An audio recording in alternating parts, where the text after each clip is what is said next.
Here we are again. We're back. Another fun-filled episode of the Main Street Randyland YouTube channel. Hooray! Everybody loves my hooray. I don't know why I say hooray, because it's so full of joy. I know I can see you through that screen as you click on and you see that it's the beginning of another one of these things and you're all going, hooray, hooray, and the popcorn's flying and, you know, the candy's on the floor and all good stuff like that.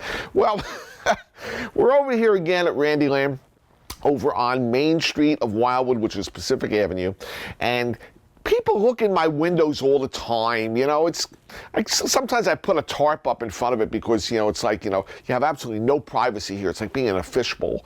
But in the front, sometimes things can be interesting because they get put there because of their size and it's difficult to move it, whatever, so they end up in the front, not necessarily for any real rhyme or reason.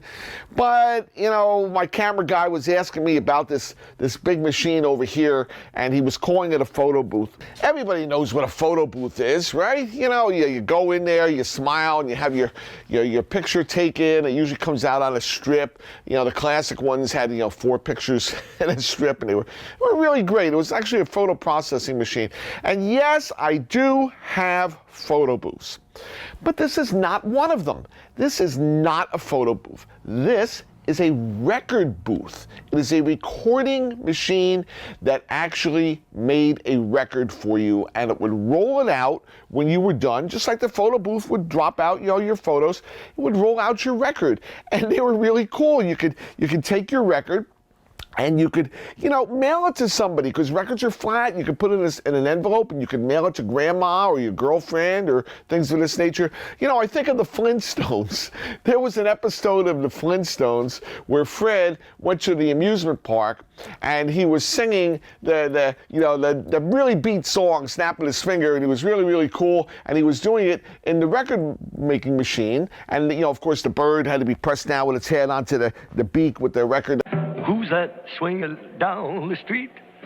Who's the birdie with the 2-4 beat? The 2D Wales comes off but sweet.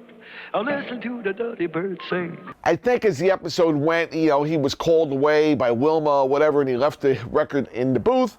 Then somebody found it, and it got to a recording artist. They were playing it on the radio, and he became, you know, a teen idol star singing the song because of the record booth. But even in the 40s, when they had record-making machines, they had them even, I think, a little bit before that, soldiers would go to an amusement park or, you know, some place that had one, and they would record something and, you know, say hi to their mom or their girlfriend, and they would mail it to them, and it was so neat. People had record players. Who has a record player today? I mean, some people have record players. They're into this old vinyl stuff, and vinyl is pretty cool. Most people don't have a record player. But this is back when everybody had record players. Now, this one is a late 50s, possibly very early 60s model, and it was in the Carousel Arcade in Seaside Heights. I remember it. I used to go into it, and I used to make a record, and they had one at the Casino Arcade also, which was also in Seaside. The two opposite ends, the two big merry-go-round arcades, had one of these machines. I have no idea what happened to the one from the Carousel. Might have even been destroyed. You know, a lot of times big machines get the axe. But this one was from the Carousel. And I, as a little kid, was inside that machine, and I remember making records, and they're really, really cool. I don't know if I could ever really put this in practical use because of the record blanks. See, that's a problem, because they don't make them anymore. So where are you going to get the record blanks in order to make records? And then who's going to have a record playing machine to play the record when they get it? It would be a nice novelty piece, but you'd have to charge so much money to have these blanks custom made for the machine that would be really, really difficult to operate. So this is more of a understanding piece. Yes, it'll function, I'm sure. I never did anything wrong. That's pretty much original. But, I mean, if we even get into this thing, I mean, I got stuff all in front of it. What is all this stuff? Look, Pinball Glass. Look, here's Stars, Lost World. What do we got here? Oh, my goodness. Strikes and Spares. Bally Playboy. Flash Williams. Memory Lane. This is just kind of monitor cover dark glass here. That's a blank piece. You know, it's very difficult to move glass safely, particularly when you got a bad back. And my back has been acting up. And you know, just the slightest touch on these tempered glasses could cause the glass to shatter. It could cause it to go into a million pieces just by shooting this video, so you can sit there in the comfort of your home and watch. Boy, would I be upset. You know, back glasses go for a lot of money today. They really do. There's people who are in the business to sell back glasses. And there's people who are making reproduction back glasses. And I remember, oh gosh, it's gotta be, I was still in Seaside at the time, so it has to be like 30 years plus, when a friend of mine was kind of the king of the back glass business. He'd go to old operators and he would buy out their warehouse full of glasses. And, you know, if a machine was a parts machine, he'd part it out and he'd keep the glass. Oh, there's a Popeye. This is Popeye for sure. That's a nice glass too. I said to him, I said, Steve, your business is exhaustible. What happens when you run out of old back glasses to sell? I said, what you should be doing is making reproduction back glasses. And he took my advice, and I even hooked him up with a guy in Lakewood that was making glass for slot machines. So he went to him and they collaborated and they made some different glass series, and they were making a lot of money on it. Now there's a lot of people who are doing it and they're making a lot of money. And a reproduction back glass could easily be $350 more. And how much money does that really cost to produce once you actually make the setup and got the artwork for it? So again, I come up with all these great ideas, but I'm not the one who ever makes money on it. You think I got a dime from that? I didn't even get a free back glass. So what do we got inside here? Oh, I gotta move all these boxes too? This one's not even opened. Who knows what's in there?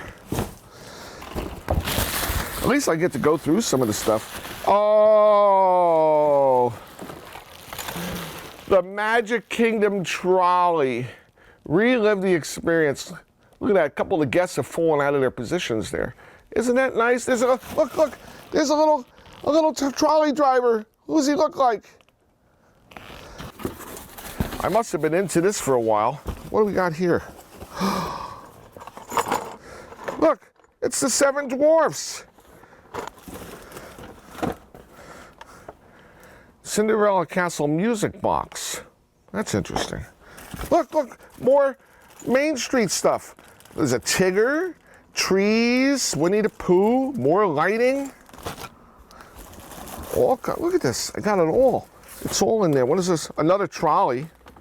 It goes back to my favorite word, stuff.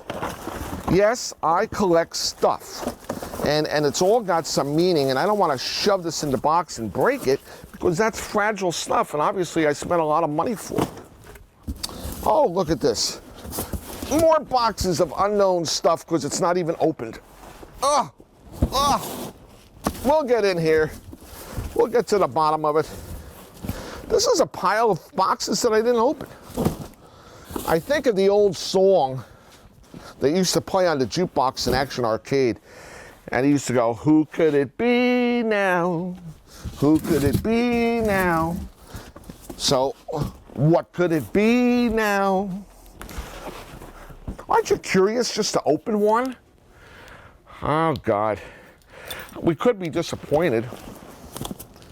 I don't have a razor knife, and I'll probably ruin my key. Son of a gun. Yeah, that looks easier to open. Something fragile.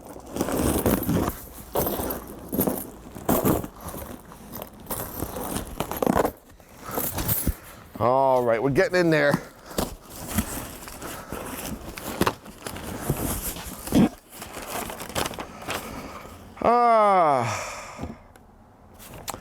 Customs. So, had to have come from out of the country. Well, it's a board set for something.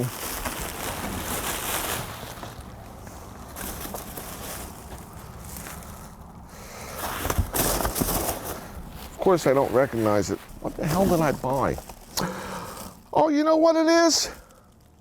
I know what that is. That's radar scope. Absolutely. That's from Nintendo Radar Scope. And that's a working board set. At least when I bought it, it was working. Not that many years ago.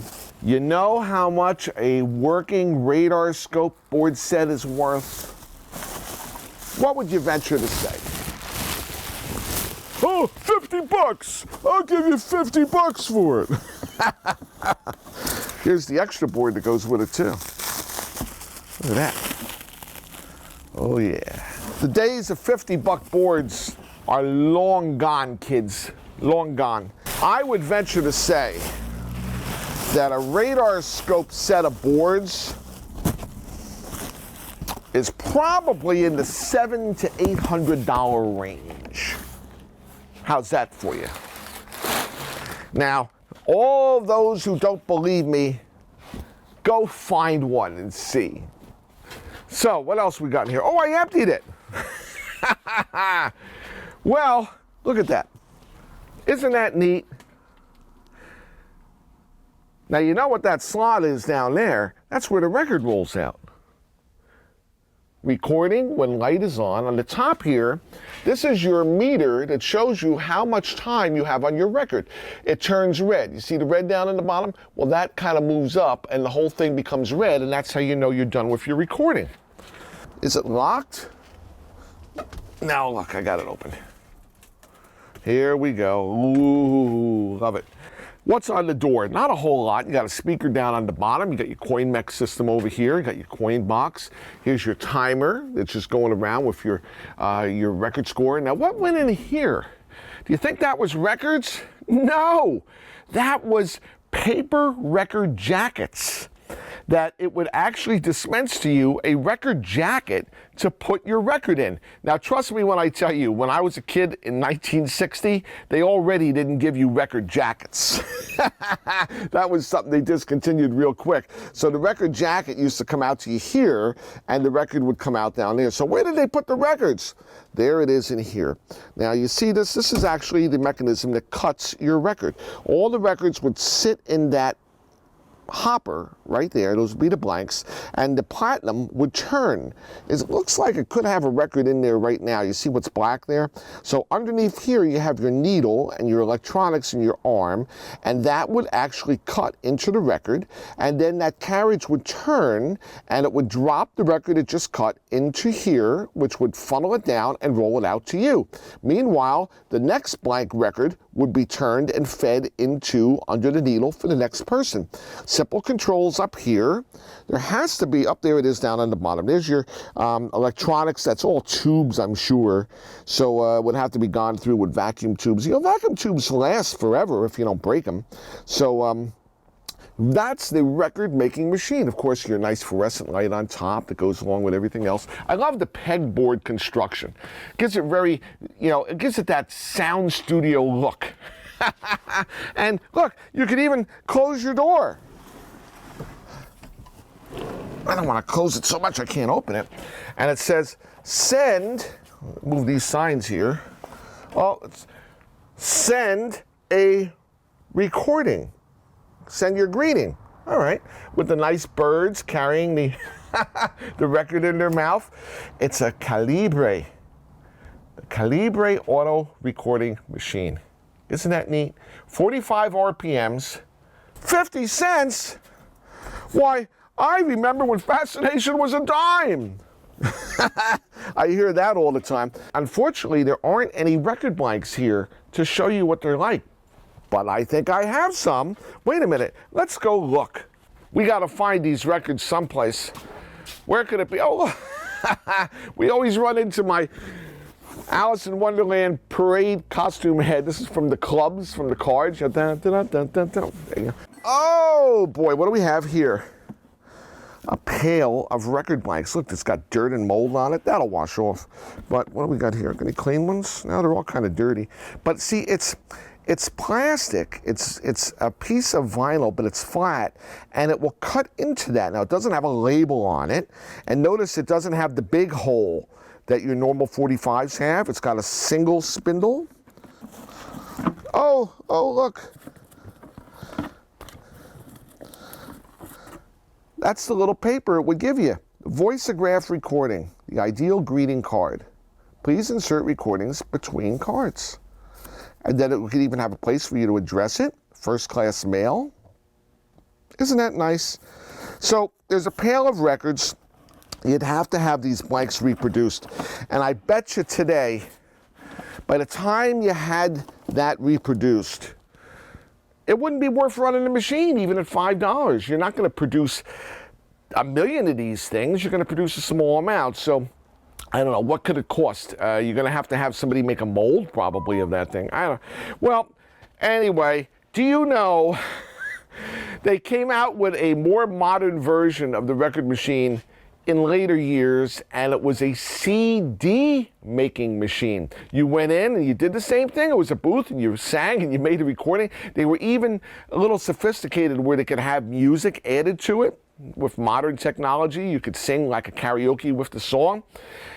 I think they did okay in their day, but I haven't seen one in a long time. And people don't even have CD players anymore. Nobody has a CD player. Everybody wants now, it's download on an MP3 or some kind of nonsense like that. They've taken the fun out of it. You can't send grandma the little file on your phone. You can't. I mean, grandma doesn't know how to upload stuff and download it and all that. I mean, come on, they've ruined it. Then you're subject to whatever internet connection you have. Whereas when there's no internet connection, you could pop your disc on your record player and you could have it forever and ever and ever. So that's the story of the record making machine. You see, doesn't everybody have one? You should.